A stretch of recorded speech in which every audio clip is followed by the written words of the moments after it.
In December of 1997, North American Railnet Incorporated launched the Illinois Railnet on the former Burlington Northern Santa Fe Ottawa branch, which runs from the interchange with the former Chicago, Burlington, and Quincy Mendota subdivision at Montgomery, Illinois, to a connection with Conrail's former New York Central Kankakee Belt route at Streator, Illinois, which is now owned by Norfolk Southern. Connections are also made with the former Santa Fe Chillicothe subdivision in Streator. Acquiring the Rockford branch from Flag Center to Rockford in January of 1999, and subsequent acquisitions of the Oregon and LaSalle branches in 2004, the road would be sold off to Omnitrax on May 1, 2005, and renamed the Illinois Railway. We start this program with IR's Ottawa branch. Our cameras followed the railroad over the course of a few days from Streator to about 15 miles of the line. Our first scene shows GP7 number 2 arriving into Grand Ridge with a cut of covered hoppers. Number 2 is painted for the Nebraska, Kansas, and Colorado Railnet, a subsidiary of the NAR Incorporated family of lines.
NKCR number 3 and IR number 5 are CF7s, two of the 233 rebuilds from the Santa Fe's fleet of classic EMDF units.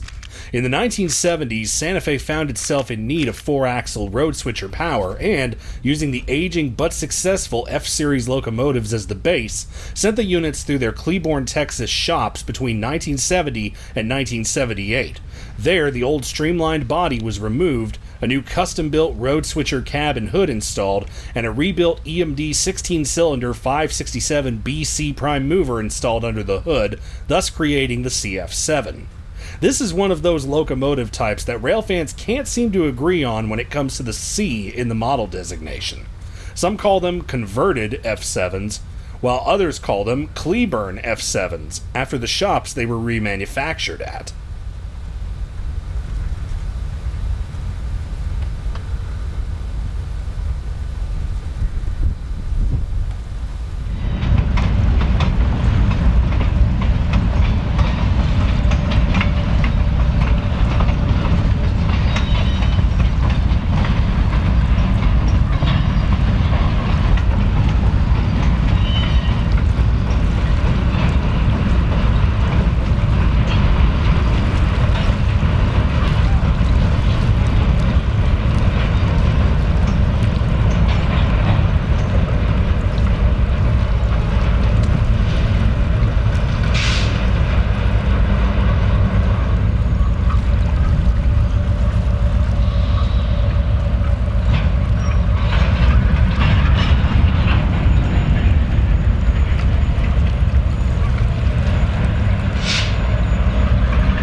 On this day, however, things were to hit a bit of a snag for our crew. A tree was blocking the line just north of Streator, after being knocked down in a storm the night before.